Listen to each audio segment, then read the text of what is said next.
Hi guys, Dr. Burns here. Let's take a look at section 7.5, which is on solving initial value problems using this method of LaPlace transforms. So this is sort of the grand finale, the why have we been doing this entire unit, working with all these different types of LaPlace transforms. And this is why we've been doing it. So we're going to learn these steps. We're going to follow these steps to help us solve these differential equations. That's basically the bottom line. It gives us another method to work with. So the method or the steps that you're going to follow are outlined in the box. Make sure your phone is put away and you are ready to go and listen for the next few minutes. So let's talk about what these steps are. Step one is you're going to take the Laplace transform of both sides of the equation. Just like has always been the case in your math classes, you can do anything to an equation so long as you do it to both sides or everything that's part of the equation. They're going to use the properties that we've been talking about to move things around and use and insert any initial conditions that they give you to the equation for the Laplace transform of the solution. You're going to solve for that transform, and then you're going to use the inverse property to actually get your solution to your differential equation. I know you're probably reading this thinking, what the heck is she talking about? So as always, let's do an example. All right, so we want to solve the initial value problem, y double prime minus y equals e to the 2t, and they gave us two initial conditions, which we need because this is a second order differential equation.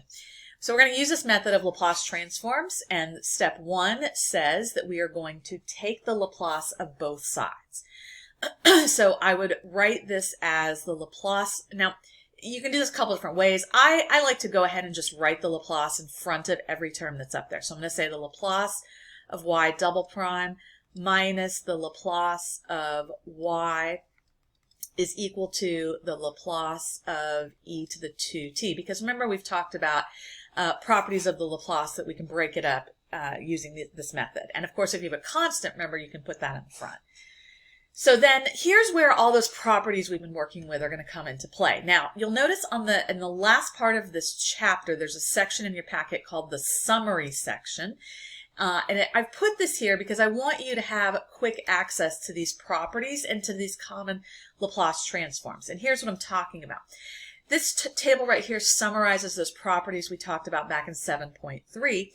And remember what the first derivative was. The Laplace of the first derivative is equal to s times the Laplace of the original function minus f of 0. That's what I'm going to replace in my equation. So let me go back to my equation here. And it's the second derivative. Let me go back to show you what that is. So the second derivative is also here. And these are both special cases of the derivative rule here in the second from the last line. But the first and the second derivative are the ones we're going to use most often. So these are really the two that you want to work with. So the second derivative is this s squared times the Laplace of f minus s times f of 0 minus f prime of 0. So let's make that replacement. Let's go back. So we've got s squared, so this is step two using those properties, s squared times the Laplace of the original function y, and I'm using y instead of f, of course, don't get confused, you know it's the same thing, minus s times y of 0, so this is that property again, minus y prime of 0. And then minus the Laplace of y, nothing to substitute there. Laplace of y is what we're going to ultimately solve it for. Equals, now what is the Laplace transform of e to the 2t? You may have that one memorized by now, but if you don't, that's okay. Just come back here. E to the 2t would be right here. A is 2, so it'd be 1 over s minus 2. All right, now the next thing you want to do is do a little bit of algebra. You want to gather the Laplace of y terms together and do some factoring. When it says solve this equation for the transform, that's what they mean. Solve for Laplace of y. So what I'm going to do is I'm going to go ahead and put, let's see, I'm going to write s squared times Laplace of y minus, now I'm going to put the Laplace terms together. So minus Laplace of y. I'm just grouping is all I'm doing. S times y of 0. Now y of 0 is right there. So this becomes minus s times 1 minus y prime of 0, which is right there. So that's negative 1. And then anything that does not contain that Laplace transform needs to move to the other side. So I'm gonna leave the Laplace transform terms on the left side for now. And then I'm going to move this s term and this 1 to the other side. So I end up with 1 over s minus 2 minus s plus, no, I'm sorry, plus s, I've got my signs wrong, plus s minus 1, because that positive is going to turn into a negative. Now on that left side, you're going to factor out the Laplace of y. So I have Laplace of y times s squared minus 1, there's like a 1 there, equals 1 over s minus 2 plus s minus 1. And then you're going to divide by the s squared minus 1 term. So we have Laplace of y is equal to 1 over s minus 2 times s squared minus 1 plus s minus 1 over s squared minus 1. All right, so at this point, what you would need to do is so the idea is we need to use our inverse properties. What we're going to do, we're going to do the inverse of this expression to solve the equation. Now, you're going to need to use partial fractions to break this up so that we can get it into some of the formats that we're used to in our table, just like we did in the previous section. I'm going to skip the details for now, and I'm going to tell you what this breaks down to, and in class we may use Wolfram Alpha to help us do the partial fractions just to speed things up. But for now, I'm just going to tell you that this breaks down into, just take my word for it, and you may want to pause the video and actually work this out.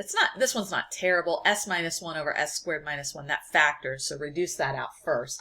But you'll get 1/3 over s minus 2 plus 7/6 over s plus 1 minus 1/2 over s minus 1.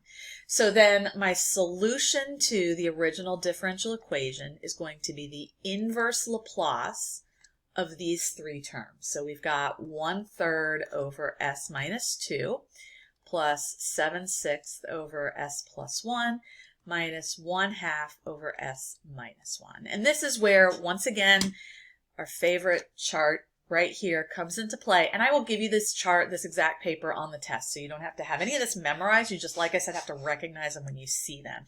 So hopefully you've recognized by now, if I've got 1 over s minus 2, that's my exponential function, e, where a is 2, so e to the 2t.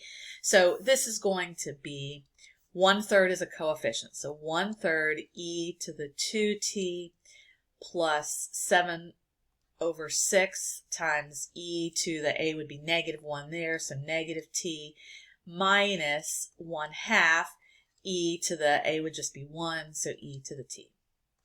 And that is it. That is the solution to the differential equation. That's it. That's the method of Laplace transforms. And these can get kind of in the weeds. If this partial fraction stuff gets really sticky, then this can get you bogged down. We'll keep it relatively simple on a test or something like that, since I don't want you to get bogged down in the algebra. But you notice this doesn't require integration or anything like that. It's straight just using these transforms, and that's what this method of Laplace transforms is. So we will work on this. Bring your notes with you, and we'll do plenty of practice in class tomorrow. See you then.